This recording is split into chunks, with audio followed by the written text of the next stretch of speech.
The framed photograph was torn off the wall and thrown on the floor, where in a moment the thin glass protecting the old picture cracked under the weight of a man's boot. However, the photo card was trampled not out of pure evil. Although, in principle, the man who had smashed the house had enough of it, but simply because it had gotten underfoot, and the man did not look where he was stepping. "You'll die soon, old woman." He said through his teeth. "Where are you saving it?" Matthew almost fell, hitting the carved wooden shelf and cursing foully, pushing it over, knocking over the porcelain dog figurines. Damn it! He couldn't find the money, though he knew for sure it was there. It had to be. The hated old woman had always, he knew for sure, always been a notorious miser, so she must have some money, and he needed it badly. Don't be silent," he hiccuped drunkenly and turned to the object of his years-long hatred. "Tell me where the money is, and I'll leave. I need to go to the edge." But Zindi didn't answer. Matthew knew. He knew it was out of spite. Apparently, the damned old woman was ready to die and clutch her pennies. Oh yes, she was always like that, greedy. And she didn't spare him. She ruined her own grandson for money, the bitch. But Zindi didn't answer. And Matthew didn't know that she was silent now, not out of malice, not out of greed, but because she just couldn't understand why he had done that to her. That night, when in her house began to rampage unexpected guest for many years, Zindi just slept peacefully, spending another gray, monotonous day, of which now consisted of her life in general in the village of Chicago. She was not the only lost soul, as they call it. There were its drunks, its debauchees, its lonely pensioners. But only Zindi was so unsociable, not a quiet, lonely old lady, but exactly that, an unsociable person who made a very strange impression on everyone. Apparently, she's not doing well at home. But let's hope she's not crazy. Lubasha, a clerk at Chicago's only grocery store, liked to say. The customers usually agreed, and after Zindi, who having made some simple purchases for her pension, went away with keen, curious glances, also exchanged some words among themselves. About whether Zindi had relatives with whom she had quarreled or whether she was just lonely, no one really knew. But theories were being made. Zindi had come to Chicago 6 years ago and was already weirdly mysterious and withdrawn. The people who sold her a little house on the outskirts of the city said that the passport said she was only 66 years old, but she looked 80. Apparently, life had been very hard on her. After all, women, as you know, their hardships are reflected on their faces. Retirement age allowed Zindi not to care about work, and she simply lived in a separate place, a hermit. She received her pension, bought groceries, and that's it. She stayed at home. Other inhabitants of Chicago in spring, of course, who little by little and who seriously took care of their plots. Planted in vegetable gardens, combed gardens, and front gardens. At Zindi's place, everything was overgrown with weeds and withered. In the end, a delegation of neighbors came to her and demanded that she at least remove dry grass. Or, excuse me, it creates a fire hazard. But Zindi listened to them silently, standing behind the fence, and went into the house. They didn't understand. Did the grandmother even understand what they were telling her? But then they saw, yes, she cut the grass. And in general, every year at least, she didn't put a mountain of garbage near the house. There were in Chicago, of course, and people not indifferent, who tried to help the strange neighbor. Maybe Granny has some grief, said Helen, the 18-year-old daughter of tractor driver Stepan, a young student who came from the city where she studied to be a doctor for the summer vacation. Oh, a man can't live alone. Helene baked a strawberry pie and went to visit Zindi. Look at that. Grandpa Melvin, a shepherd whose craft was literally hereditary. His great-great-great-grandfather had been doing it. His son-in-law, however, did not want to go to the shepherds and ignoring the family heritage. After marrying one of the 3 daughters of Melvin, began to work as an electrician. They say that in America, they go to new neighbors with these cupcakes. What are you doing, Ellen? Becoming an American? Helene was not offended in the slightest and went to the house of the new neighbor. Knocked on the gate. Zindi did not immediately look out of the window and did not immediately came to the threshold, apparently hoping that the stranger will go away. But Ellen was stubborn and ardent at that time, so she stood, smiled, and waited patiently. At last Zindi came out, but She did not open the wicket. From afar, by the way, people were watching this scene. Helene and Cindy were talking about something. Helene was holding out a pie. The old woman was shaking her head. "Oh, leave me alone," suddenly shouted Cindy. "I don't need anyone." And the pie, ruddy, made of dough soft as down and with a sea of strawberries sweet as honey, flew to the ground, smacked into the dust. The people who were watching the finale looked at each other. If such a bright person as Ellen could not find an approach to this new village, it means that she will not take root in the village. And even if she did, they would never consider her as their own. And for the first time it seemed that this was the case. But what was the surprise of people when Helen, coming again to the village, now for the winter vacation, again went to Cindy? "Life teaches her nothing," said Grandpa Melvin. "Hey you, such a pie will be lost again." And again some of the villagers became a spectator and all expected a repeat of the sad scene. But suddenly Cindy opened the wicket and let Ellen not only into the yard, but also into the house. It took Ellen about 3 hours to come out of there, and naturally there were so many questions for her.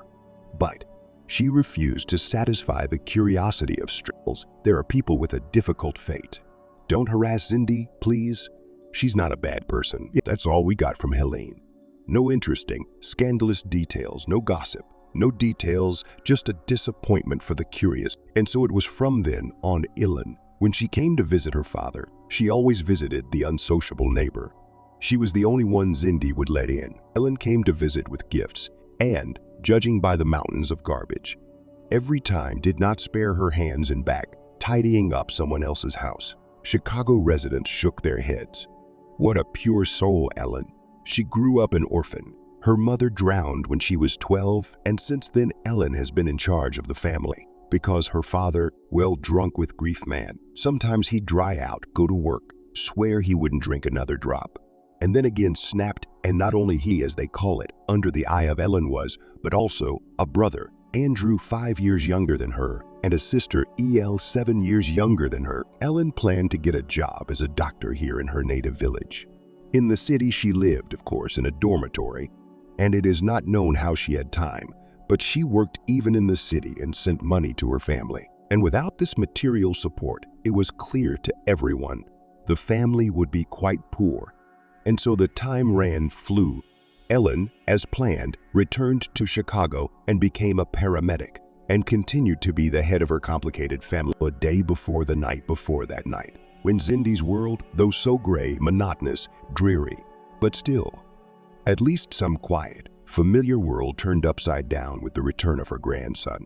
Ellen visited her. In general, she visited her old neighbor at least once a week. She could have visited more often, but Cindy's character had deteriorated lately, and she was reluctant to open the door. "Oh, it's nice out." Ellen smiled as she entered the house. It would be good to open the windows for fresh air. And she opened the windows, chasing away the stale atmosphere. "And I'm not empty-handed," she smiled again, lifting the bag from the store and unloading its contents, some into the cupboards, some into the old refrigerator that Cindy had inherited from the previous owners of the house. Gingerbread, red apples, a dozen yogurts, sour cream and cottage cheese, chicken cutlets, canned corn, a large piece of cheese. Ellen knew that Cindy spent her pension very sparingly. The old woman's health, despite her age, was remarkably good, so she didn't have to spend much on medicines. Sometimes it seemed to Ellen that Cindy had such a life potential that some young people would envy her.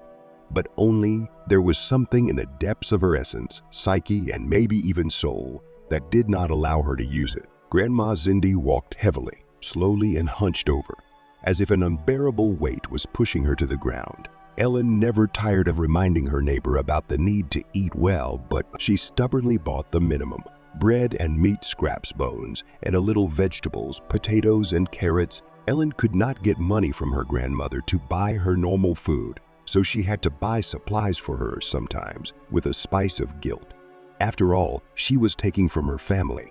At least she agreed to. And in general, who else would have thought that the old woman, cleverly arranged, saves up, sits while strangers feed her? But Ellen, who had gotten to know Cindy over the years like no one else, could say that the situation was not so clear, and Cindy doesn't have this big goal of saving millions from her pension.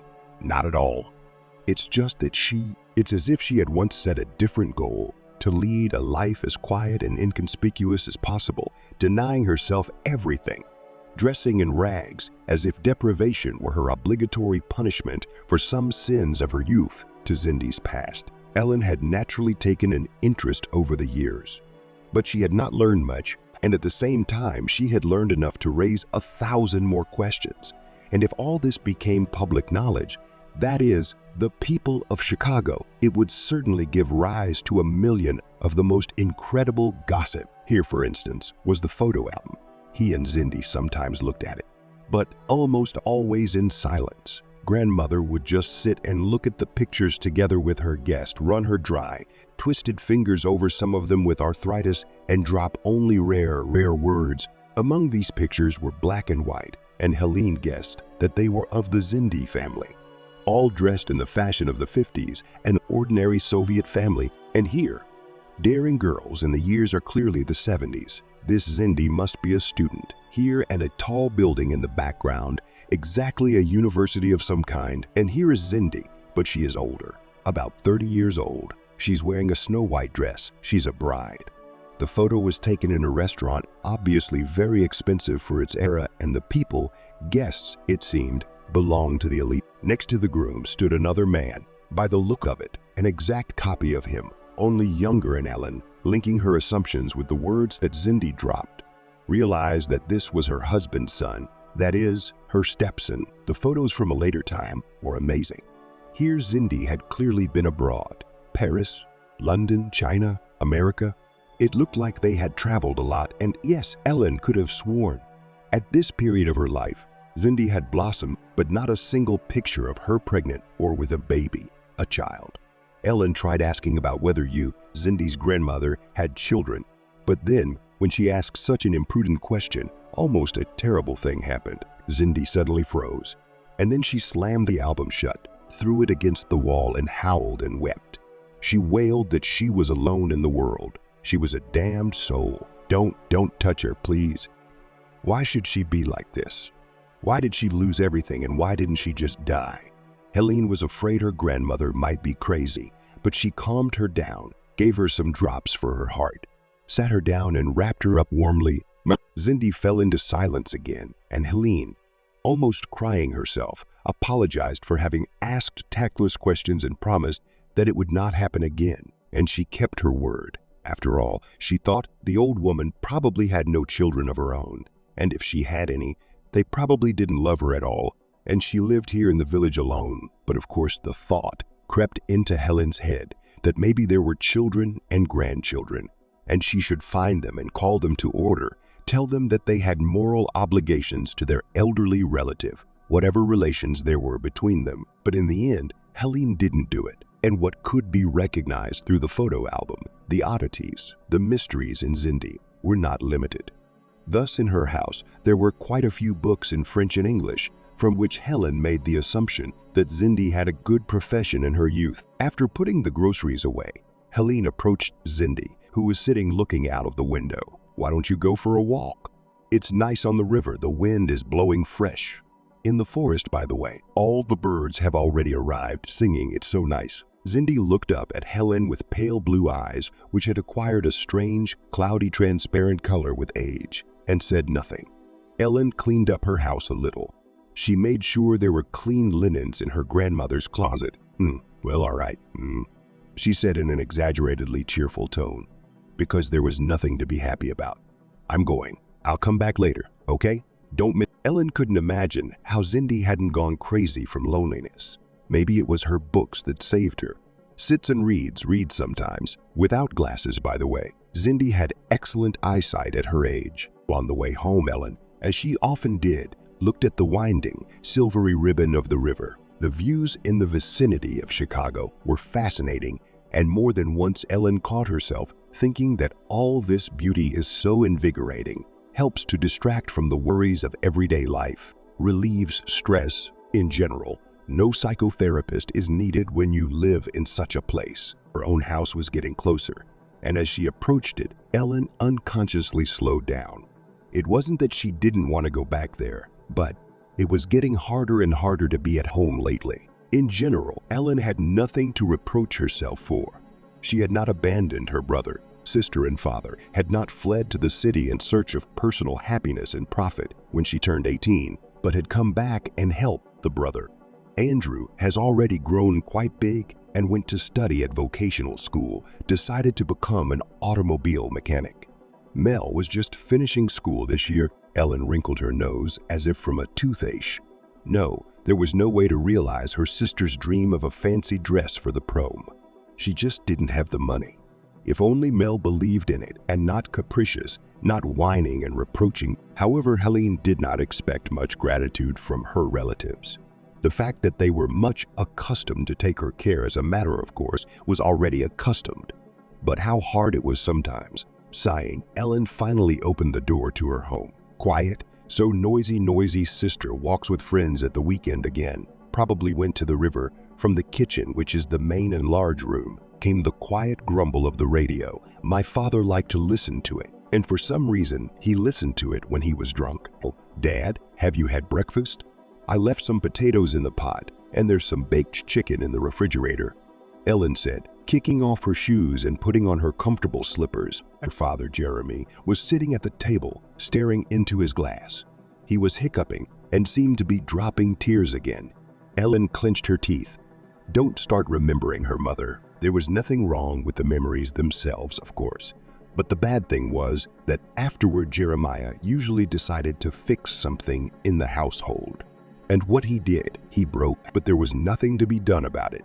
Never once had Ellen been able to put her father to bed. Then he'd get even more violent. Sighing, the girl went to her room, which she now shared with her sister. Ellen froze in front of the mirror. She looked at her reflection. What is it? A deep wrinkle on her forehead, and she was not yet 30, and in general, her complexion was faded, her hair was brittle. Today, Ellen thought, it must be such a day. Everyone was in a bad mood, and she was no exception. She looked herself over meticulously, then she turned away resolutely. Enough of picking on her appearance. There's no money to become a beauty anyway, so she'll have to live as she is. And in general, immaterial things, as they say, are not the main thing. Cindy sat by the window until evening, rustled around the house a little, and slept some more. She was especially immersed in herself, and she had her own special reasons for that. She didn't tell nobody about it, not even Ellen, who seemed to be the only one from the whole village who was kind to her. Just a few days ago, Cindy received a letter, and oh, if she'd known who it was from, she would have burned it in the oven. But she gullibly opened the envelope. It was written by Matthew, her grandson. He said he'd come back. He'd never made it there. It didn't work out. He's come home, and yes, he realizes that they parted badly, that they didn't talk much, but there's nowhere else for him to go. So maybe his grandmother won't refuse him. Maybe she'd take him in for a while. Cindy sighed heavily, and she had hoped that he would stay there forever, or that he wouldn't find her. She would have liked that very much. The letter was sent from the address of neighbors who lived in the house where Cindy herself had once owned an apartment. She had sold it quickly and cheaply and had moved to the village with the money. The picture of what had happened was clear. Matthew, not finding her at that address, had apparently asked her neighbors to tell her where she lived now. Cindy sighed even harder. It was her own fault. If she wanted to hide from everyone, she shouldn't have written to her neighbors. But they were kind-hearted people, and when she settled in Chicago, she sent them a New Year's greeting card the first year. That's how her grandson found her. Cindy's eyes darted around the house, as if somewhere in its walls, among the old things, could be found the answers to the questions that tormented her. What to say?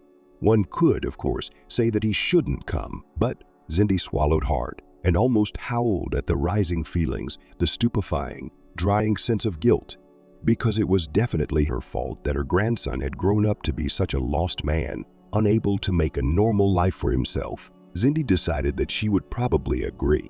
Let him come. Maybe after all these years, it might even be a chance for things to get better. Of course, he can't remember all those terrible things. He was too young, but she remembers. And maybe now they'll get along better, and not at once. Grandma Zindi noticed the note at the end of the letter that he, Matthew, planned to leave after sending the letter in a few days because it was her natural duty to accept him. Zindi only opened the letter, but then closed it and folded it neatly into an. Then there was nothing to be done. Then, so be it. The train would arrive at lunchtime the next day, and so Zindi waited for her grandson to arrive with the evening bus. Zindi didn't clean the house and certainly didn't cook any treats. She had neither the energy nor the desire to do so. She just waited, waiting for the door to open and for him to come in. Matthew knocked and came in. He simply stepped over the threshold, and without saying hello, he froze. Zindi, breathless, looked at him. Here he was, her grandson.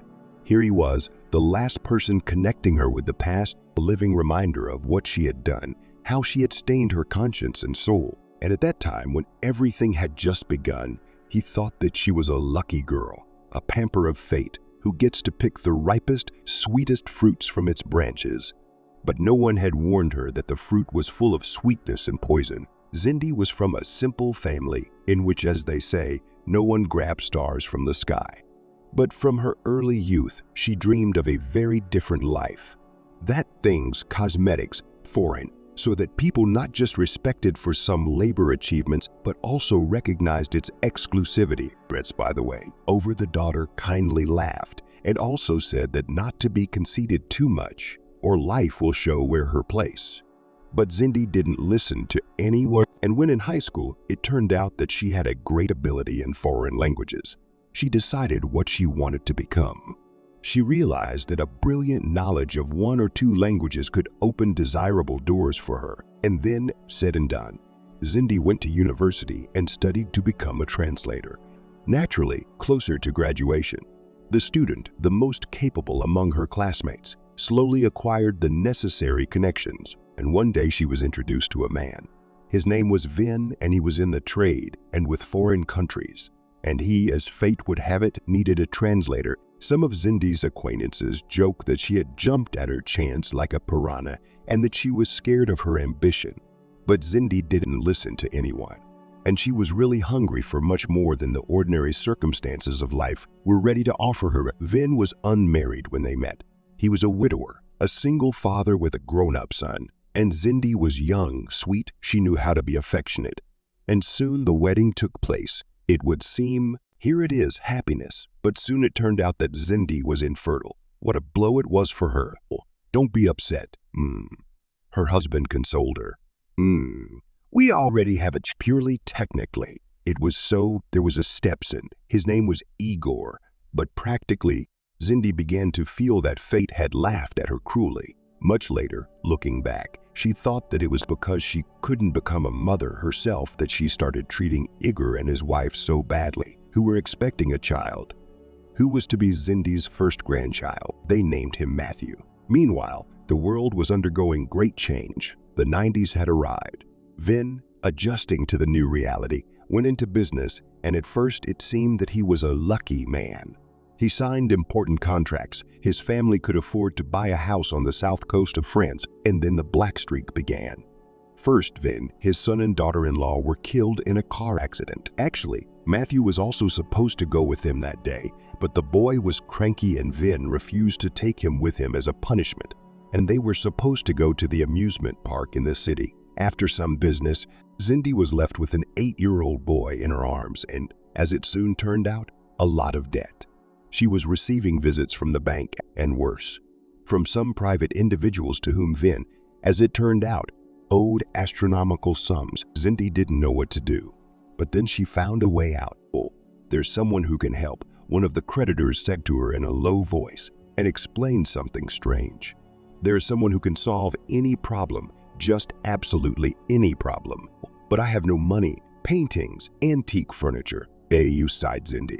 Everything has already been described. It's usually not about such a small thing as some money of human civilization. Money is, just energy, a key, said the strange creditor and handed over a business card. Black, embossed paper with silver-colored text. It read Master A. A black and depicted 2 dots, which for some reason caused Zindi to have a sharp, uncomfortable, and almost painful association with the eyes of a beast gleaming in the dark, but what was there to do? She made a phone call. A secretary answered her and said that Cindy could come in and Mr. A. Black would see her. As Cindy realized, an audience with this man was terribly difficult to get.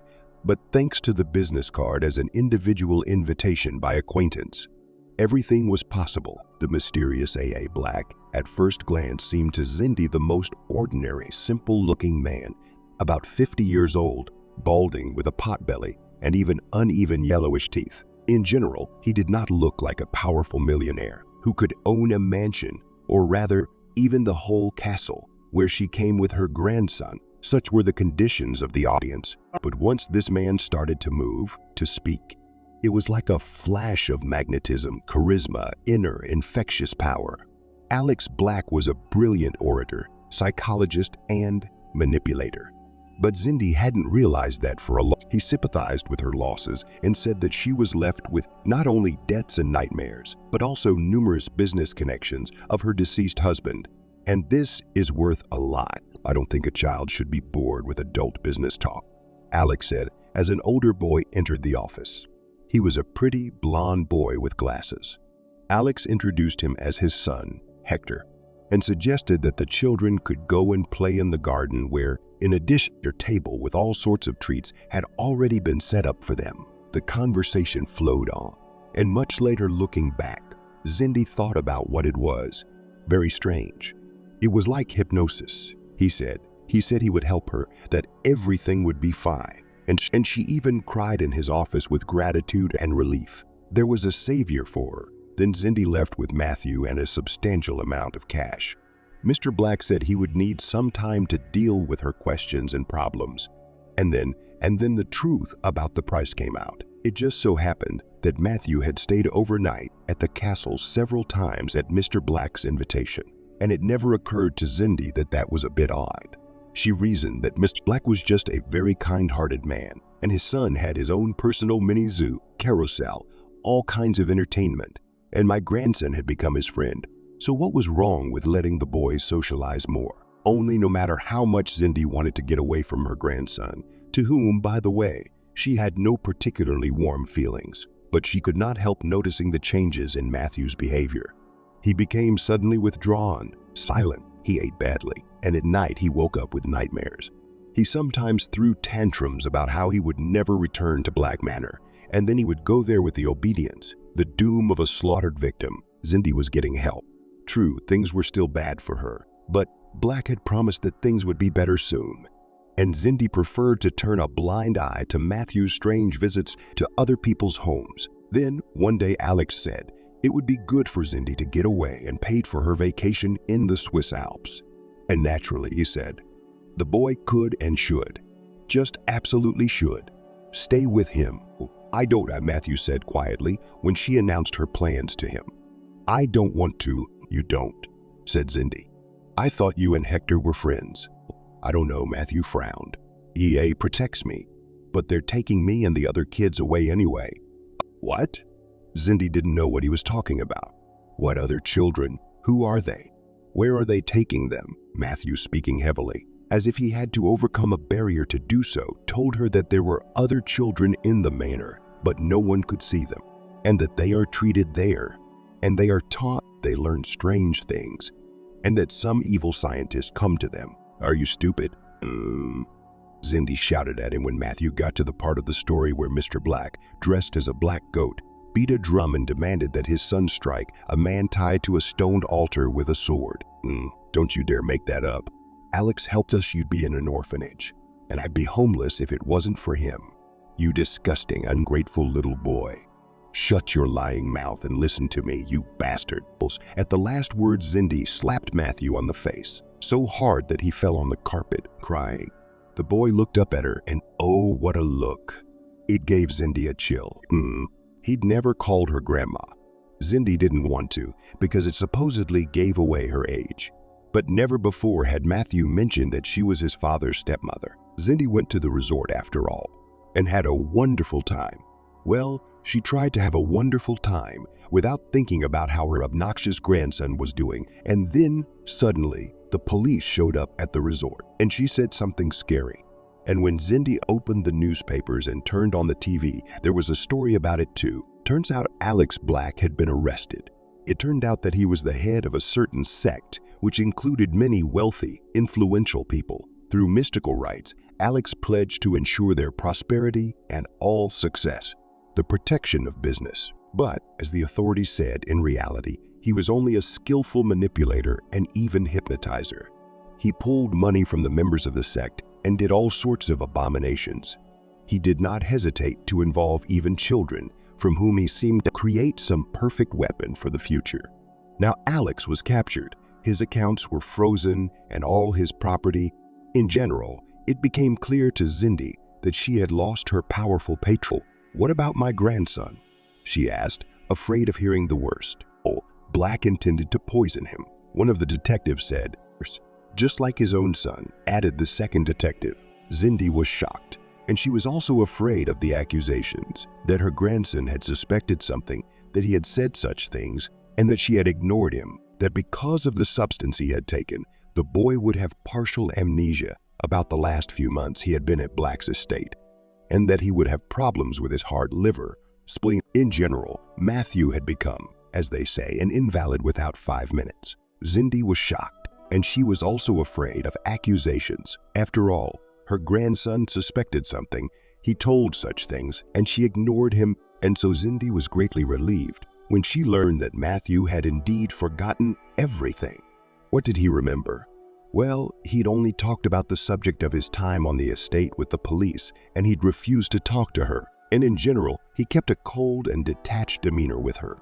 But still, he seemed to be recovering from what had happened. Cindy had lost everything, and she realized it was time to go back, to leave France. Her own parents were dead by this time, and all she had left was their apartment in an old brick 9-story building. Cindy simply could not imagine how to live now, or rather, to survive, when she had lost everything she was used to and when she had a grandson in her arms, to whom, with surprise and even some disgust to herself, she recognized she still feels nothing. Even she felt sorry for the kid purely humanly, but no warm feelings of kid. But then it suddenly turned out that Vin had some relatives in Russia, and his son's wife had relatives, and so they asked if Cindy would agree to give Matthew to one of them for upbringing. Cindy happily agreed. Yes, let them take him.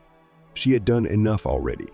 And at the same time, as it was still bitter to realize, she had broken the child's life. The relatives, by the way, knew almost nothing about what had happened. Cindy presented everything in such a way that Matthew had not fallen victim to the sectarian, that he was fine. And the boy himself kept silent about everything. Years passed. Cindy tried to lead a normal life. She worked as a translator for a while, a French tutor.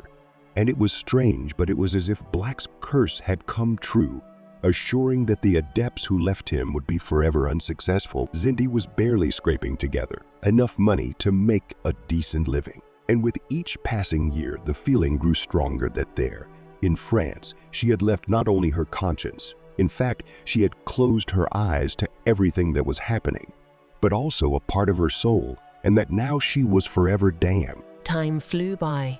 From scanty tidings, Cindy learned that Matthew was living badly. He was a delinquent, a bully. They said he'd become mentally retarded. Then he got out of it and went to a technical school to become a builder. Then he completely abandoned his studies and he got drunk. Then he was working somewhere and someone leaving home. There were other rumors that Matthew was growing up unsociable, aggressive, didn't get along with people. Cindy tried to chase away from herself the thought that it was because of her that he had become like that. After all, everyone knows how hard it is, sometimes reflected in the traumas of childhood. Sometimes, by the way, Matthew wrote her letters or even called her to congratulate her on holidays. And it was weird, because he never, not a single word about what had happened in his childhood. And Cindy, of course, didn't want to remind him of it. Time flew by. At some point, Cindy was told something astonishing, that Matthew had been lucky enough to get a job abroad. He'd gone to France to pick crops. However, soon there came sad news. Matthew almost went to jail in France because it seems he had done something to his employer, and now he was back. And for some reason, to her, no, Cindy supposed After all the past, probably, Matthew's acquaintances and relatives had turned away from him, and yet it was not clear why he decided to visit her. But it was also hard for Cindy to think. She had been adrift for the last few years, and now, well, she felt more guilty than ever in front of her grandson and thought that she simply had no right to refuse him. In fact, it would be no loss to her if he stayed a little while, and maybe she would feel better in her heart. And maybe she would get credit for her hospitality in the next world. So Matthew sat across from his grandmother at the table. They were having dinner. They dined in silence. And before that, over tea, of course, they had a little talk. Matthew said that yes, he had made a mistake in France, but he wanted to start it. He was thinking of starting his own business. His father had one once, and he was successful. So why your father's business ended badly, Cindy said. She didn't expect such a harshness from herself, but what she said.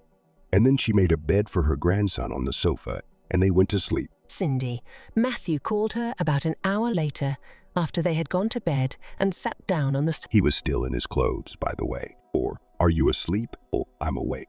You woke me up, Cindy replied quietly. What do you want? I need money, Matthew said quietly. And you've always been frugal. Cindy turned away from the wall with her lips pressed together. Oh, she didn't like this conversation. What does a man want after you've taken him in? I have no money, she answered and squeezed his eyes shut. Maybe sleep would come sooner. And you, sleep. Grandson, you'll stay 3 days as agreed, and then... Grandson. Matthew's voice sounded like the hiss of a snake in the darkness, only slightly diluted by the light of the moon outside the window. Grandson, do you have the right to call me grandson? Oh, old girl. Life teaches you nothing. Cindy heard Matthew getting up heavily and walking around the house. Had you been drinking? The old woman asked quietly, smelling the thick odor of alcohol. She had always been sensitive to such things. Cindy didn't keep anything alcoholic at home, by the way. What's it to you? Muttered Matthew, who was rattling the closet for some reason. He had been drinking. The bottle was hidden in his travel bag, and he'd emptied it secretly when he'd gone to bed. It was already hard to sleep without it lately. Cindy hoped that her grandson would calm down. She had told him honestly there was no money. Yes, she had a little money saved up, but that was nothing. She was saving for her funeral, but Matthew did not want to calm down. And as Cindy kept silent about where she kept the money, he became angrier and angrier. You'll be dead soon, old girl, he said through his teeth. Where are you saving it? At some point, Cindy got out of bed and approached Matthew, gently touching his shoulder. Grandson, wake up. I don't have what you're looking for. Look at me, will you? Do I live like a rich girl? I have no money. I have no money. You, forgive me, grandson. Tears were rolling from the old woman's eyes. I let you down badly once. But now, you came to me. You came to me. And that means we're your relatives. I'm the closest person to you. So why are you like this, Matthew? Shut your mouth, old woman. Matthew roared, throwing off his hand in disgust. You think I've forgotten everything? You think I don't remember you selling me out just to get money? Cindy recoiled and collapsed to the floor. It wasn't because he'd shoved her. It was because her legs had gone to pieces. Matthew had thrown her back in time with his words. Do you know what that was like for me? No. You never asked me, never once asked me what was wrong with me. Because you never gave a damn about me and what to expect from you. He grinned bitterly and angrily at the same time. I'm not your kin, and now you're asking for forgiveness. You know. Matthew looked at me with wild eyes. His speech was hard to understand. What's happened, you old woman? You don't have any money, do you? Well, nothing. Nothing? I'll talk to you now. How they made me talk about everything they wanted me to talk about. What are you talking about, grandson? Cindy looked at Matthew with widened eyes. She was suddenly very scared, and she thought, fine, let him have the pennies he saved, except Cindy couldn't even remember where she kept them right now if she wanted to. It was blotted out of her memory, knocked out. From fear, I suppose, she thought. Matthew, meanwhile, not listening to her weak protests and sobs, grabbed his grandmother by the scruff of the neck and dragged her into the yard. He knew what he had to do. The sun was rising over Chicago. Ellen reluctantly opened her eyes. She used to love mornings. But now she didn't. Because every morning, it's new worries, problems that you have to solve. Work again. No, in principle, Ellen never regretted that she chose the path of a doctor, but just so tired lately. It's been a year without vacation. That is purely formally on vacation, but there was no time for herself. All business and worries absorbed. Overcoming the temptation to lie down for another 5 minutes, Ellen got up, made the bed, brushed her teeth and washed her face. Father, as usual, fell asleep on the kitchen floor. Recently, Ellen stopped carrying him to bed, only to spoil his back and no gratitude afterwards. Princess Helene looked in on her, sleeping soundly. What a sleeper. Helene sighed. Her sister liked to stay up late on the internet, and unless she had to go to school, she would get up in the afternoon. Sighing, Ellen got up to the stove to make breakfast for herself and her family. Of course, she couldn't leave them hungry. Then she started to pack. She had to go to work. Hello, Ellen. Grandpa Melvin greeted her, his fence adjoining Ellen's yard. What do you think of him? Oh, about who? The girl didn't understand her. About Cindy's grandson. Does she have a grandson? Helene wondered. Of course she does.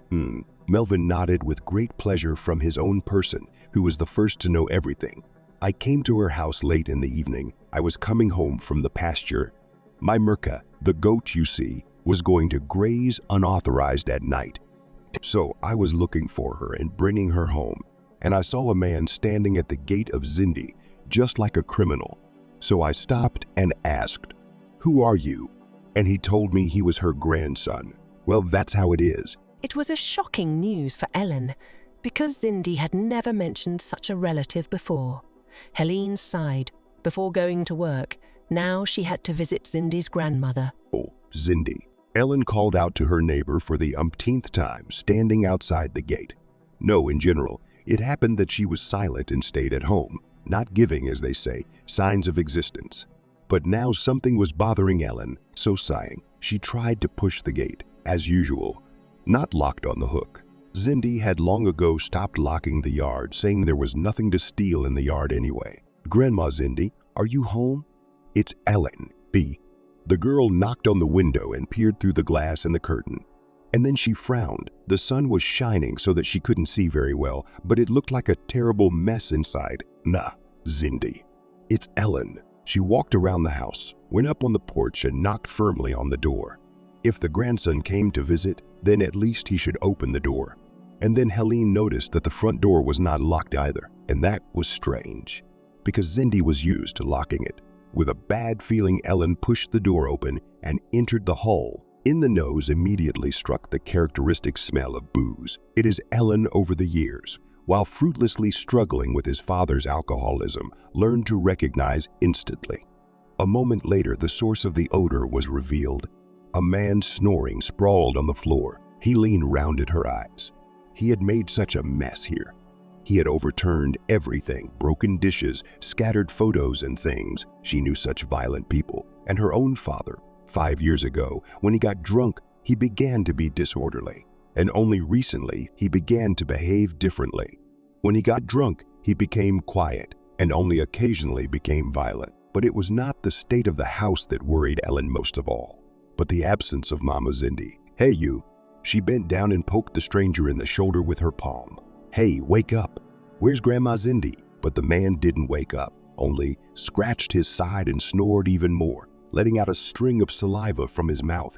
Disgusting. Helene expressed her opinion aloud and walked briskly through the house. It was not big. There was nowhere to hide. And why would Grandma Cindy hide? Unless she was hiding from her drunken grandson.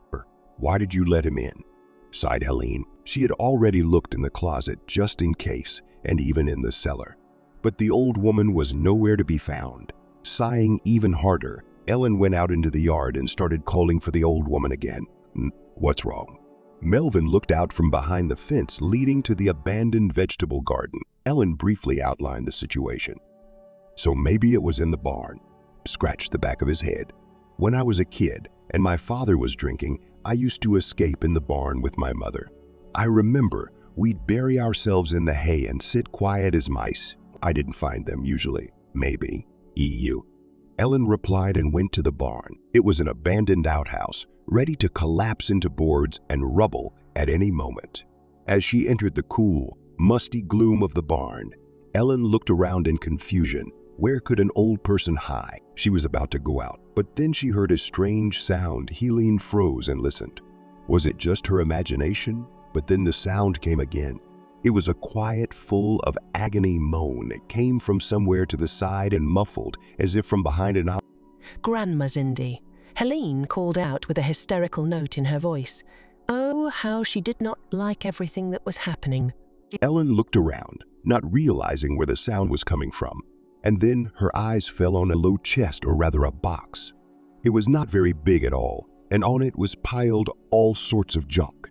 And though it was so creepy, Ellen could have sworn that that was where the sound was coming from. You okay in there?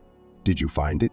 Melvin came into the barn and explained. I was trespassing on her garden, trespassing, so to speak. C'est grandpa, Melvin. Ellen, almost crying, jabbed her finger in the direction of the box. There. Oh, see. Oh, you. Melvin exhaled in shock as the junk was thrown off the crate and the lid was flung open. Ellen shrieked in horror, because there, curled up in a way that seemed to make her half her size, lay Zindi's grandmother. But she was alive. Pale blue eyes stared at the unexpected rescuers madly, pleadingly, unbelievingly. Slowly, without haste, she was carefully pulled out. The old woman's arms and legs were obviously stiff, barely bending after long hours in cramped quarters, but she did not cry out from the pain, only grunted quietly and sighed often and blinked often. Grandma Zindi, sweetie, well, almost there. Everything will be all right. Helene was talking to her, and she herself was almost crying and holding on, only because she had awakened all the skills of a paramedic, suitable for this particular situation. And therefore, of course, it was necessary not to cry, but to help the people. Call an ambulance. Call an ambulance. Ellen threw to Grandpa Melvin. Oh, I have a phone, but I don't carry it with me. He answered guiltily. Helene began to look for it. It must be here in her purse, but I guess she forgot it too. She tapped herself on the forehead, remembering that she had indeed forgotten it on the kitchen table when she was watching some entertainment video with funny kittens over tea and sandwiches. Oh, I'll be right back. I ran across the yard to the gate, and just a minute before, an expensive high-end black SUV with tinted windows had pulled up to the gate of the poorest house in the village. And Ellen, as it happened, literally ran into one of the two people who got out of it. Ouch! The girl squeaked, and because she was all worked up and was in a hurry, she almost fell. But she was picked up by strong hands and held up as Ellen, instinctively resting her palms on the man's broad chest, hidden under a black leather jacket, looked up. And this, a little later, looking back, she never realized what it was, but it was a state that fit the description, drowning in someone's eyes. The stranger's eyes were brown, deep, and piercing, seeming to look straight into her soul. He looked to be about 30 years old, strong, sharp, masculine features.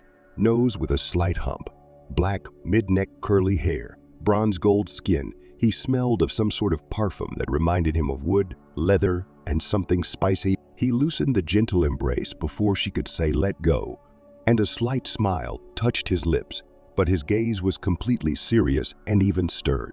I'm looking for Zindi. This is her house, isn't it? She.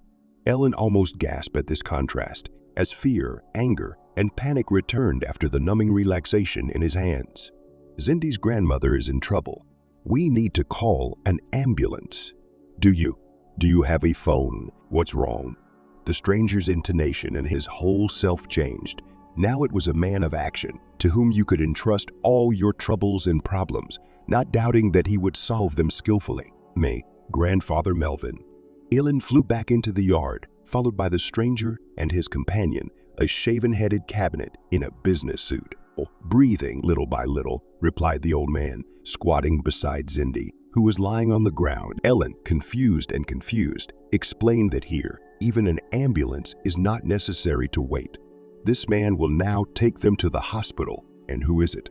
Melvin asked, squinting. He considered himself a broad-minded man, but somehow he couldn't imagine Zindi having such acquaintances, and besides, he didn't like the curly-haired brunette very much. I am an old acquaintance of Zindi, answered the strange stranger in Russian, but with a strong accent, from which Grandpa Melvin realized that he was a foreigner, probably from somewhere in Europe. And Grandpa Melvin realized it because in his youth he had been a long-distance sailor and had seen the whole world. What are you talking about? Ellen waved her hands. Hurry. The mysterious brunette picked up the old woman in his arms, gently, carefully, and carried her to the car. Get in the back seat with her, he told Helena, and she nodded and got into the car first. The two men got in the front, and the car started, driving quickly down the road out of the village to the district center, where there was a hospital. Melvin remained standing outside the gate. He scratched the back of his head. He hummed and spat on the ground. What a story. And then he almost ran to the neighbors there, already peeking out from behind the fence across the street to tell them what had happened, but about the fact that actually Cindy's grandmother had not climbed into the box by herself and somewhere nearby, so there must be a bad man who had done such a thing to her. Melvin somehow let it all out of his attention, and only when the neighbors, whose excited flock he was telling everything, asked him who was the man who had hurt Cindy's grandmother, only then he remembered that it was probably, in general, that the first thing to ask was her grandson. Then let's go, he exclaimed. Andre, a sturdy guy, the son of one of the neighbors. We must catch him and make him answer. Let's go. Another of the neighbors supported him, and people rushed to Cindy's house. There they found the same mess, the same smell of booze. But they didn't find Matthew. He'd vanished. Matthew that night, having decided to teach the old woman a lesson and having done what he decided, returned to the house and took another bottle out of his bag and started drinking. Let the cunt know how he felt. In fact, Matthew thought that in half an hour he would go and take the woman out of the box, or she would die there. He thought he'd get her out and, well, she'd tell him where she kept the money. Or maybe she wouldn't tell him. Well, what the hell? At least he'll teach her a lesson. Let her suffer. She's been riding on someone else's coattails all her life. Matthew gulped down his drink, sitting on the floor. How he hated his life. And whose fault was that? Cindy. She was the one who thought he had forgotten everything.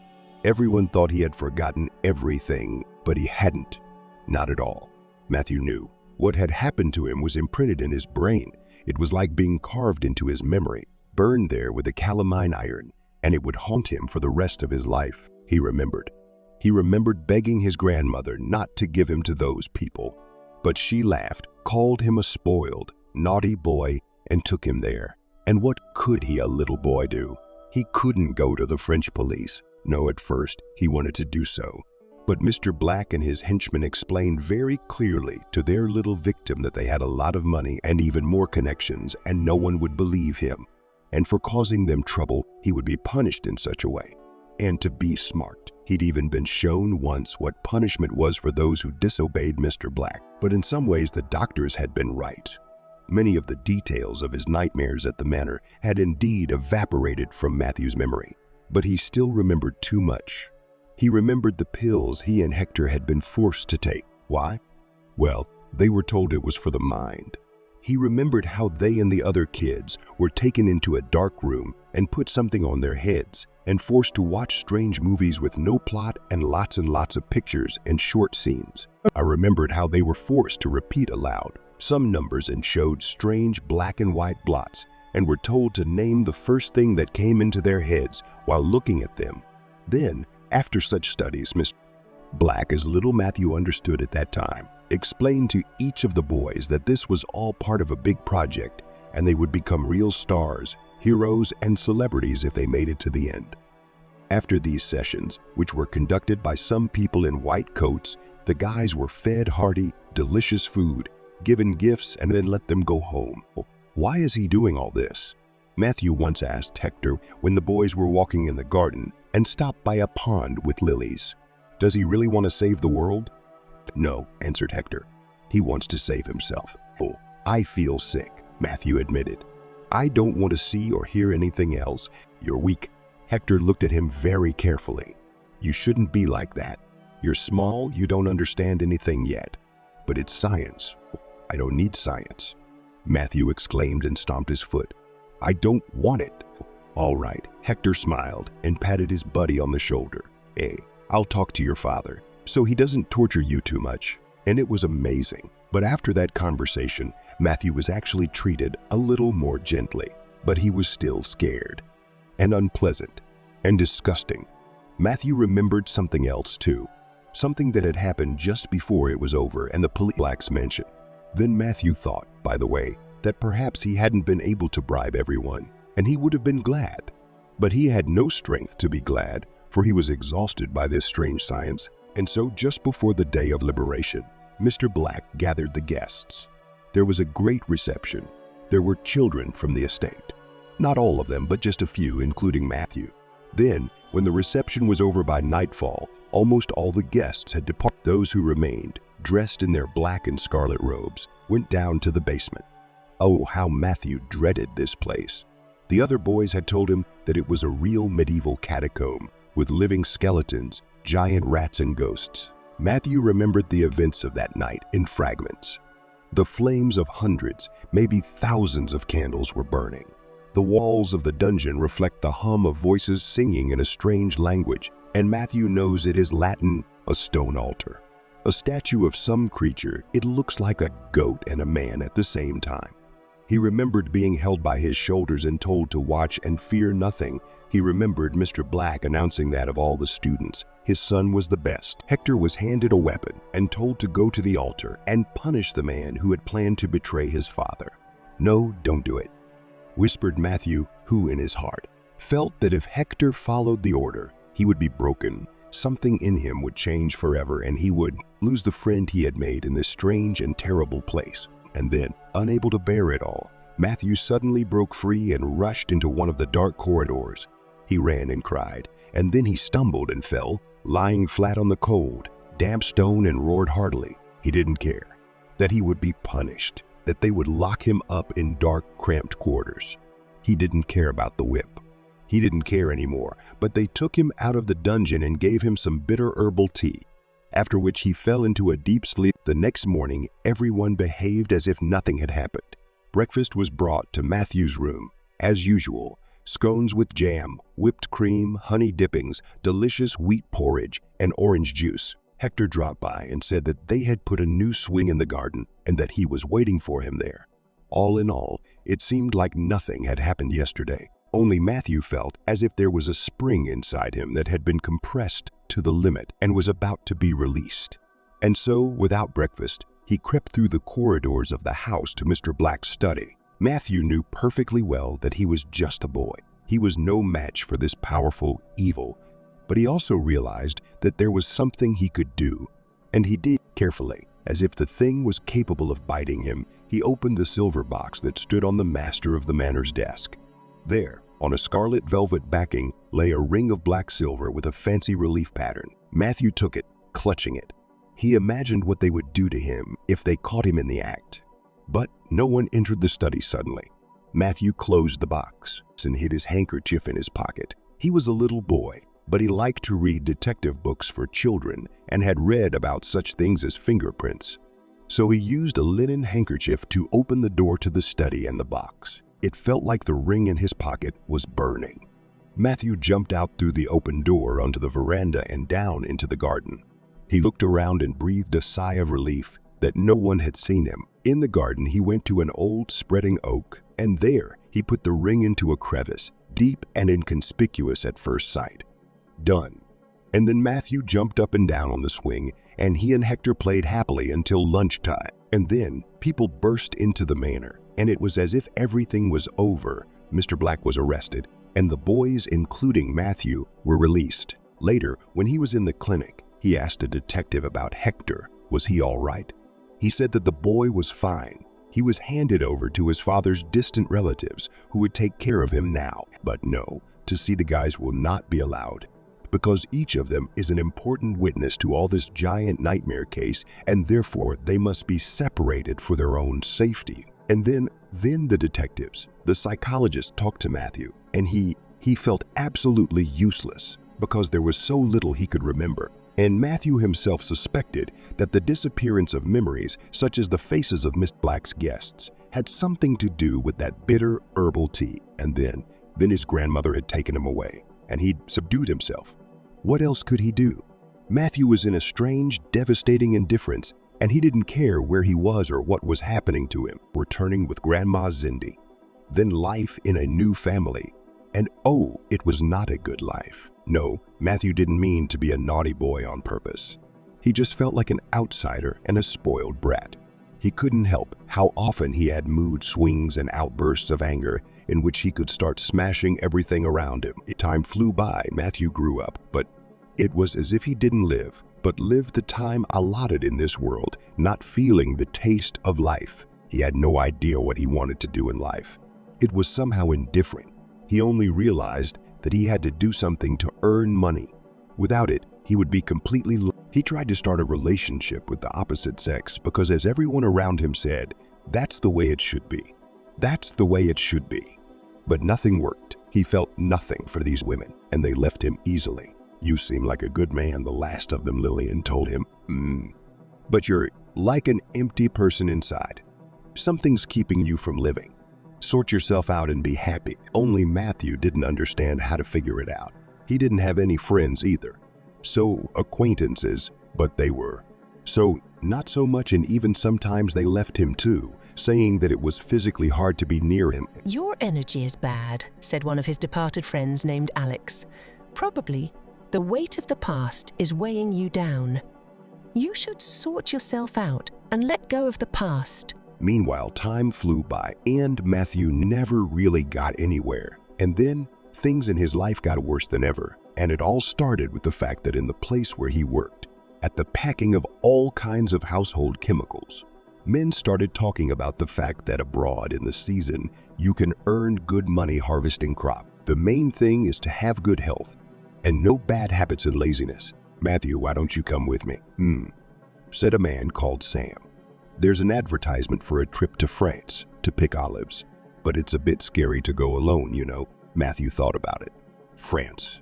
That's where everything had happened once, and then something clicked inside, and he remembered that while his adoptive parents were dragging him around psychologists and psychiatrists, one of them gave him advice that sometimes it helps to get rid of traumatic experience by returning to the place where it was received. And so Matthew agreed, and a few months later, together with Sergei, they traveled to France by bus, because air travel was too expensive. And as if it were all an elaborate mockery of fate, it turned out that the farmland where they were to work was not far from where Black's estate was located. Why are you so gloomy? Sam asked him one day. It's like I've come to hell. He chuckled. Come on, take a walk, have some fun. You might meet a French girl. But the only thing Matthew met was alcohol. It was in France that he had his first drink. At first, just a glass of red at dinner. But in 2 weeks, Matthew was drinking so much alcohol that he was hinted that he would be kicked out. Not a penny would be paid, and he would be forced to pay penalties. But he didn't care. Matthew lost sleep in peace. The memories buried, it seemed, safely, were bursting out, tormenting him with annoying wasps. So one night, after a drink, he went to Black's house. He didn't know why he wanted to go there. It was just a need he couldn't resist. Matthew already knew that no one had lived in the manor for years, but of course it must have been guarded. But it must have been guarded badly, because Matthew found a hole in the fence and got into the garden. His feet carried him. He reached that very oak tree, not noticing how he was scraping his fingers, planting splinters in them, and reached into the crevice for the ring. The ring glittered dimly in the ghostly light of the moon, peeking out from behind the clouds. Matthew slipped it into his pocket and left the garden the same way. He returned to the farmer's property on foot, crept quietly into the dormitory house where the workers lived, and went to sleep. He was fired, by the way. They paid him a little bit of money, though. Sam did the work, and Matthew left France. He had the ring with him, and it was strange, but it was as if it were somehow easier now, and at the same time it got worse. The memories were more painful than ever. Matthew had gone home to visit his foster parents. He'd gotten so drunk that he'd gotten into a fight with his foster father. He left home. He spent the night at some distant acquaintance's house, and then he literally found himself on the street. Where to go? There was only one way out, to the bums, because there was no more strength to live like this. When there is no strength, then everything is like but foster parents forgave me. They found him and dragged him to their house by force. They let him sleep, fed him. They persuaded Matthew to get codependent, and he Agreed. We decided to do it through hypnosis. Is that your decision? The doctor asked Matthew sternly. You must realize the seriousness of this choice and the probable consequences of what may happen if you break down and drink alcohol. Come on, Matthew sighed. I know everything, but I can't stand it anymore. I feel like I'm not alive. The hypnosis session took place. He's a very strange patient, the hypnotist later said thoughtfully to his assistant. It seems that his mind has already been tampered with, although he claims that it never happened.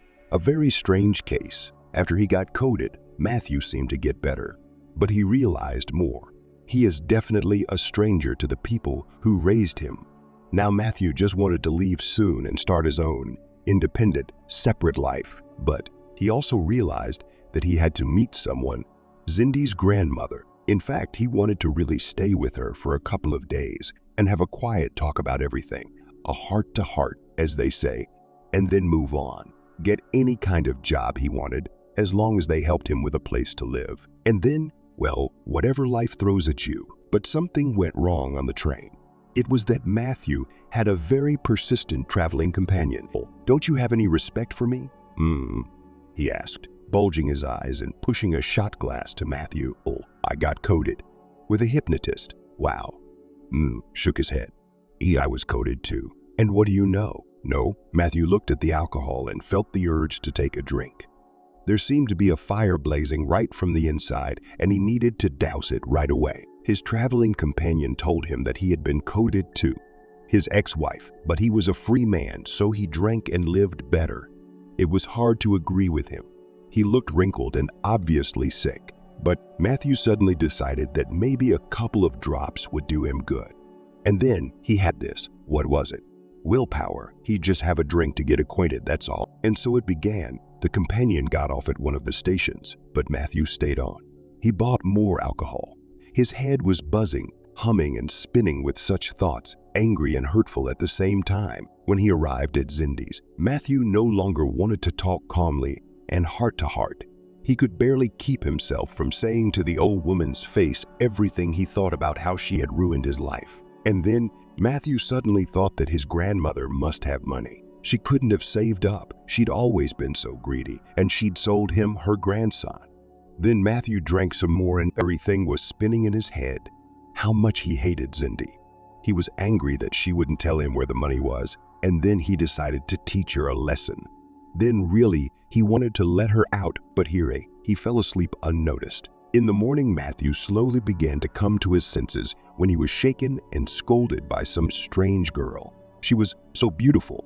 Just looking at her made him feel so unbearably ashamed of everything he'd done. Then she left. When Matthew realized that it was already dawn and remembered where he had left Zindi, he was horrified, jumped up, wanted to run and save her. But suddenly he saw a car outside the gate and then how people came out of it. And yes, it was very strange, but only Matthew, leaning against the window, suddenly clearly distinguished the face of that man with black hair. And although so many years had passed, but he recognized him. It was him. Matthew felt as if he were stuck to the floor. Fear. No, the feeling that gripped him was something else entirely. It was primal terror. And for some reason, the realization that if this man knew he was here, his life would never be this. And then Matthew saw the man carrying his grandmother in his arms, and he wanted to rush to them. But he couldn't. Instead, when he realized that everyone had left, he quietly grabbed his things, sneaked out of the house, and rushed out of the village. At the hospital, Helene stayed with Grandma Zindi as much as possible. The doctor who was attending to the elderly patient even had to shout at Helene, saying that her fussing only hindered him from doing his work. Excuse me. Helene obediently went to the far end of the corridor, where there were free seats for visitors, and sniffing her nose, sank down on a metal chair. Oh, don't worry about the bill. I'll pay for everything, the brunette said. We have free medicine, Ellen replied, wiping her nose with a paper handkerchief. Still, he smiled with a touch of encouragement. She'll probably need some extra care after she gets first aid. And something here might still be needed. Here, take this. With those words, he held out money to her. A lot of money. Ellen reluctantly took it. It was for Zindi, after all. Though it was astonishing that suddenly she had such an acquaintance, and just in time too. Thank you, Helen mumbled. How awful. How could he do this to her? Who? The brunette asked. Her grandson, Helene sighed. It must be him. There's no one else. He arrived. She didn't notice the shadow slipping across the brunette's face. I'll be out of your way for a moment. The dark-haired man stepped out onto the hospital porch, walked to the SUV his assistant was driving, and briefly informed him that it was time to change the private investigator. He'd notified him that Matthew had taken a ticket to a completely different, but hadn't told him that he'd gotten off earlier. None of these people knew that Matthew had done so because he was still hesitating at the station, whether to stop at Zindi's grandmother's or to go straight on to the town where, as some acquaintances had told him, they needed laborers for some construction. So how would he know that, boss? The aide waved his hands. He doesn't seem to have as many informants as, say, at home. So I think he's doing his job all right. You were just going to meet Zindi to find out more about Matthew. I guess you're right, the brunette said. And I think we're really lucky. But you call. Tell them to look for him now and better, and have them detain him. Apparently, he's not going to sit still anywhere now. Got it, boss. Everything will be done in the best way. Smirked the assistant. The brunette, on the other hand, went back to the hospital. The doctor had just told him that his grandmother was already in her room, that she was feeling a little better, and that she could be visited for a while. You're back just in time, Ellen said. I'm sure she'll want to see you too. Ellen's heart sank when she saw Zindi, thin under the hospital blanket, pale, so weak. Zindi. Ellen forced a smile out of herself and walked over and took the old woman's hand. All is well now. You are safe now. How are you feeling? I'm okay. I'm alive, Zindi replied, tears immediately welling up in her eyes. Oh, Ellen, I'm sorry. I scared you. You're late for work because of me, I'm sure. No, not at all. It's not your fault. And him, your grandson. Helene gritted her teeth. He'll answer for everything. He'll be found. And then she noticed how Zindi's expression changed. She looked over her shoulder as if a demon had appeared to her. Helen felt a chill run down her spine. But when she turned around, she saw only the brunette, who smiled in a friendly manner. Hello, Zindi. UATA. The old woman was barely breathing. Is that you? I'm glad you remember me. After all these years, me. The brunette grinned and then turned to Ellen. We haven't had a chance to get acquainted. Allow me to introduce myself. My name is Hector. So I understand everything. The doctor looked into the room. But the visiting time is, as it were, ending. You can still come back in the evening. In the meantime, yes, of course. Ellen nodded. We understand. I will definitely come back, Zindi. Hector took the old woman's hand and kissed it ceremoniously. I am happy to meet you again, and to be useful to you. I am at your disposal. Helene looked at Hector. He was definitely wonderful. Then they left the room together. That's a man, said a woman in her 50s, a neighbor of hers. A relative? No, said Zindi, who was shivering slightly, though she was wearing a blanket and the room was warm. A family friend. The nosy neighbor persisted. Sounds like a difficult man. A foreigner or something. He spoke with an accent. Introduce him to me. The neighbor winked. I have an unmarried daughter, a good girl, a manager, a hostess, and nay, damn into hell. Zindi exclaimed and cried quietly. The neighbor was silent, stopped smiling, and felt extremely uncomfortable, and also thought that maybe the appearance of an imposing stranger is deceptive. Helene was not a talker by nature, but somehow it so happened that after leaving the hospital, she and Hector easily talked. And he told her amazing that he knew Zindi when she was living in France. I was friends with her grandson, Matthew, he answered, looking with honest eyes tinged with nostalgia. We crossed paths with him a few years ago, but I don't think such friendships should be lost. I've been looking for him, and here, what dreadful circumstances. Matthew seems to have fallen victim to alcohol, and I can't believe he was capable of such atrocities. He invited Ellen to the cafe to a bite to eat after all his worries, and to spend some time talking before he could visit Zindi again. Ellen agreed. It was too late to go back to work anyway. She would have missed the time to visit Cindy when she got to the village, so she just called her workplace, apologized, and explained the situation. And then, over a cup of coffee, Helene suddenly told Hector so much. That's all, everything was laid out. And about Cindy and the village of Chicago, and even about her personal life for some reason, right down to her childhood memories. And then she was afraid of her own frankness, not understanding what came over her. It was like being mesmerized. But on the other hand, Hector was so charming, so disposed to himself, and so looked into his eyes that it was simply impossible to look away. But he didn't talk much about himself. He only said that he had a business in France, inherited from his father, and that he had come here for some business and to see an old friend, and then they went back to the hospital. But only Cindy, when she saw Hector, she got so worried and said she wouldn't talk to him.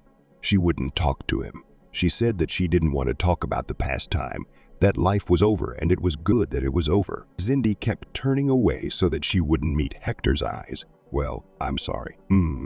He sighed so sincerely that Ellen wanted to shake Cindy and sternly ask her why she offends such a good man. Isn't it clear that he wants to do good? In that case, I have no choice but to leave. But you, he smiled at Ellen, would you be kind enough to take care of her? He said, and then handed Helene another wad of money and walked out. Oh, what's up, boss? The assistant asked as Hector got into the car. Oh, the old woman's a tough nut to crack, Hector replied. What? Your charms don't work on her? Chuckled the assistant. Well, it happens, boss. Well, I got a call saying they found Matthew, but there's a good chance he's gone. Oh, then let's not waste any time. Hector's face contorted into a predatory grin. Ellen sat down on the chair next to Cindy's bed and gave her the contents of the conversation with the doctor. It turned out that as if nothing threatened the health of the old woman, but the doctor, having learned that Cindy has not visited any clinics and polyclinics for a year on principle, strictly said that this at her age, extremely imprudent, and asked Helene to make a suggestion to the patient. Don't worry, Cindy. Helene smiled. Everything is fine. He will discharge you soon. Well, I'll be going home soon. I'll look after you there. You'll be fine.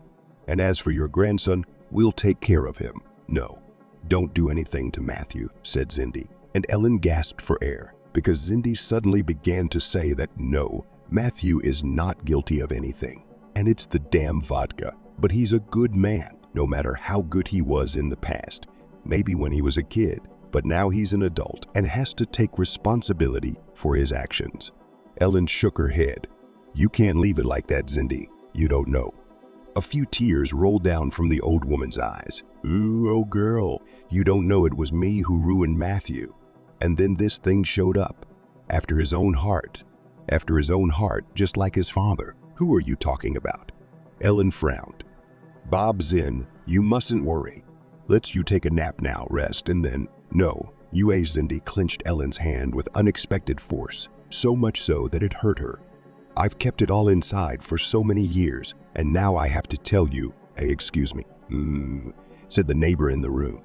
But maybe I should move to the far bunk for now. Just I'll hear everything, accidentally. Because next to me, no, Cindy sighed. I don't care anymore. I'm ready to tell the truth to everyone, to the whole world. There was no one else in the room but the three of them. And Cindy began her story. She spoke quickly, easily, clearly, and intelligently, as if she were reading a book. She was pouring out her soul, stating facts, not whitewashing herself, not denigrating others. She was just telling everything as it was.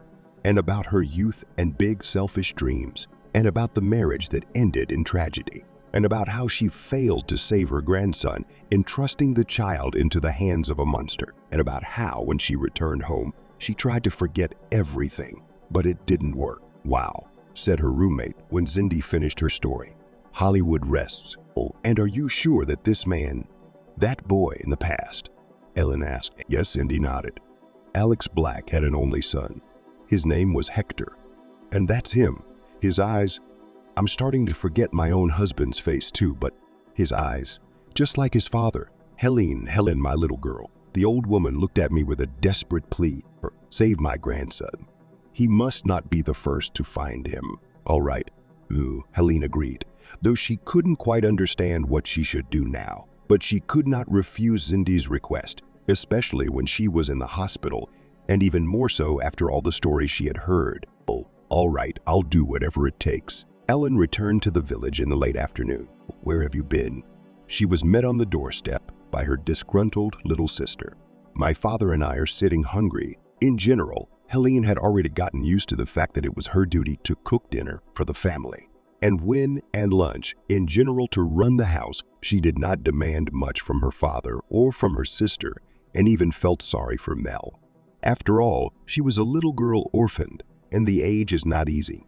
A teenager, but suddenly, right at this moment, Ellen realized, and they both lost the same mother. She too was orphaned early, and being a teenager so much had to take on their shoulders, and these. Andrew, he is a smart guy there in the city to study and does not beg for money, grew up a man. And father, yes, he lost his wife, but he has 3 children left. And this, Ellen looked coldly, reproachfully at Mel. 17 years old girl and not a day of work. On the mind only dancing. Videos on the internet to watch about the life of the rich and famous. If you're hungry, make your own dinner. Boil pasta and fry cutlets. There's plenty of them in the freezer. It doesn't take much intelligence, she said, and went back to the front door. I've got things to do. Go on, look after your father. You're a big girl. It was very strange, but for some reason, having said all this, Ellen felt such a moral relief. She felt so much better. And she hurried to Grandpa Melvin, because if there was one person she could trust with Cindy's story, with whom she could really ask for help, it was Grandpa Melvin. Matthew, after leaving Chicago, was in the most confused of feelings. He wanted more than anything to just get lost somewhere in the surrounding woods and fields, like a wild animal, and not to be found. To the realization of how low vilely he had done to his own grandmother was now added a burning fear. The man from his past, Hector. Why has he come? Certainly not to remember the glorious money. Matthew didn't yet know what was going on, but on a deep, instinctive level, he sensed that this man was a threat to him. On foot, with a quick step so that his heart was almost jumping out of his chest, Matthew reached the station. And there, he suddenly felt like he was being watched, that there were eyes and ears everywhere, serving his enemy, Hector, struggling with the urge to just throw himself screaming.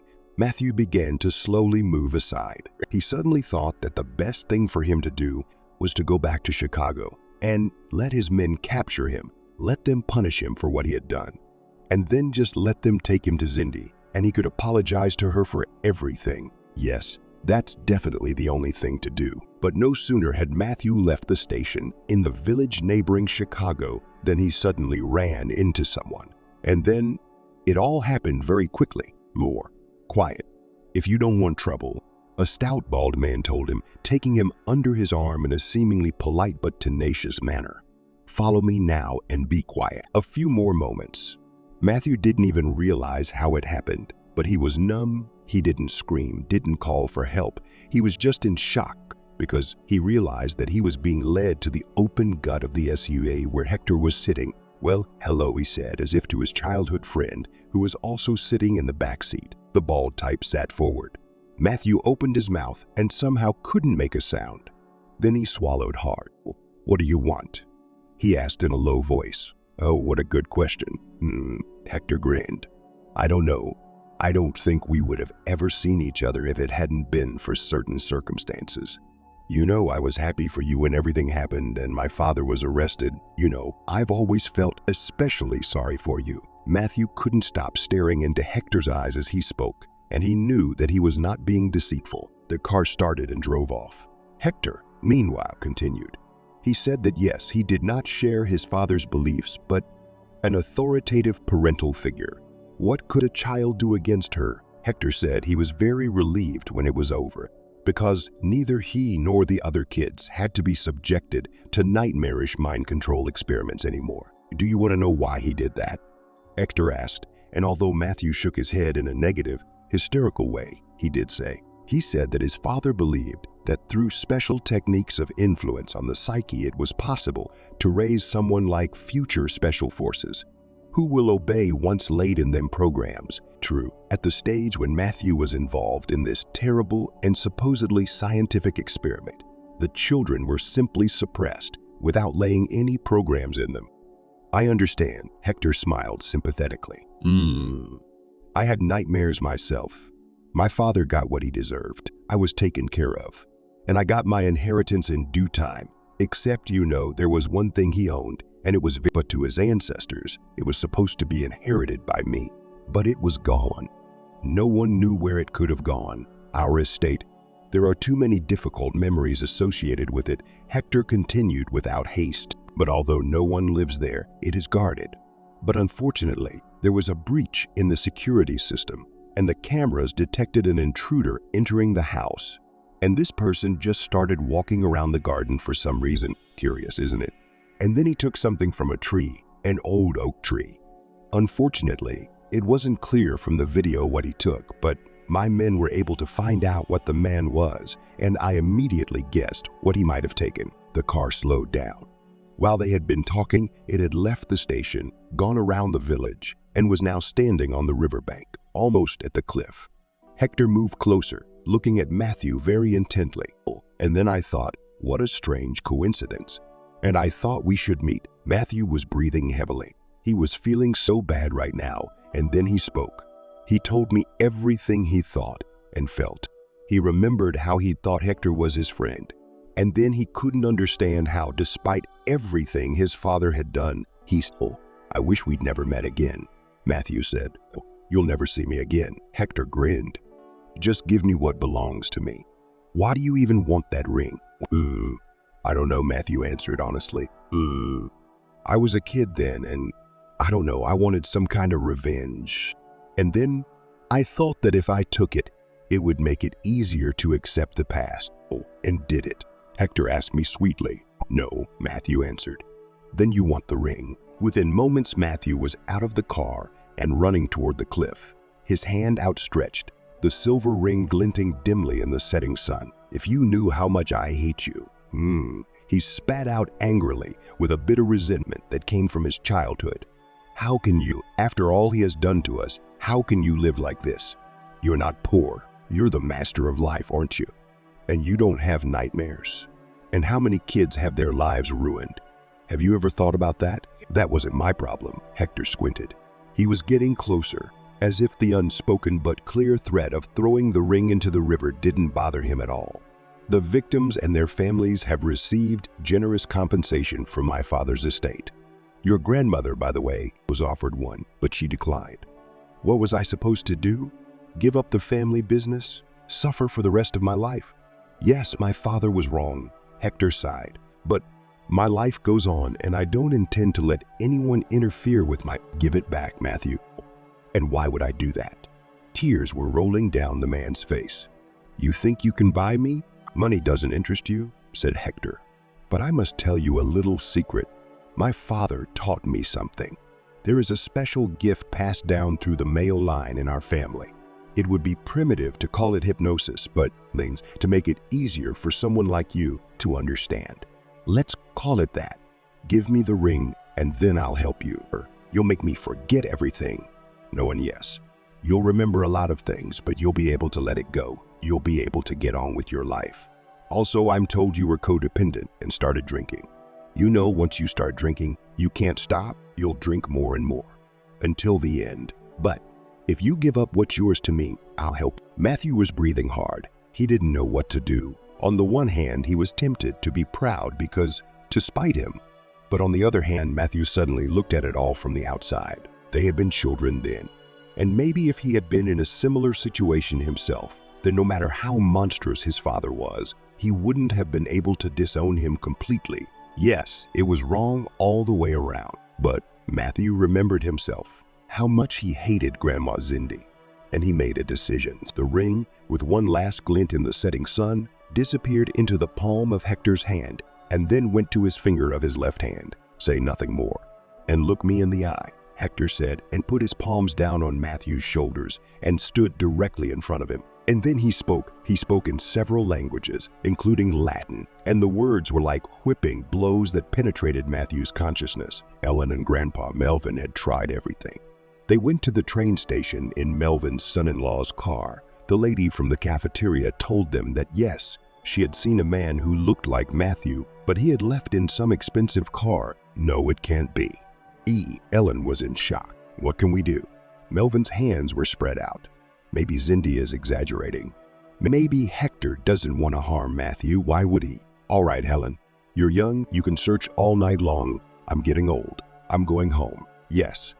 Perhaps sleep is the best idea, sighed Ellen, who had a terrible headache from the worries of the day. So she and Melvin headed back to the village of Chicago. Ellen did not yet know that on their return, they would find Matthew at Cindy's house, who had let go of the weight of the past and was ready to start a new life, and also to take care of his grandmother like a good grandson. She didn't know that Hector and his assistant would be back in France by the time Matthew and Cindy had had a thorough talk. Helene couldn't have known that her brother would return from his vacation at the vocational school, not alone, but with a good friend of his, an ordinary and very good guy named Vince, who would become for Helene first a good acquaintance and then a caring husband, and that with his support, she will still manage to gradually cure her father, and also to re-educate her sister, who will eventually enter the veterinarian and decide to devote her life to caring for animals. Ellen did not suspect that, in a few years, a tourist company would come to the village of Chicago, which would open a hotel here. Tourists would come here and the area would become much more prosperous. And Matthew would eventually get a job as a tour guide and eventually marry Laura, the store clerk. But all this was just ahead. In the meantime, the roosters sang their evening song over Chicago and the sun. The first stars appeared in the sky, and the moon, lazily floating out from behind the clouds with its silvery side and diving back into their ghostly feather beds, created a sparkling path on the river.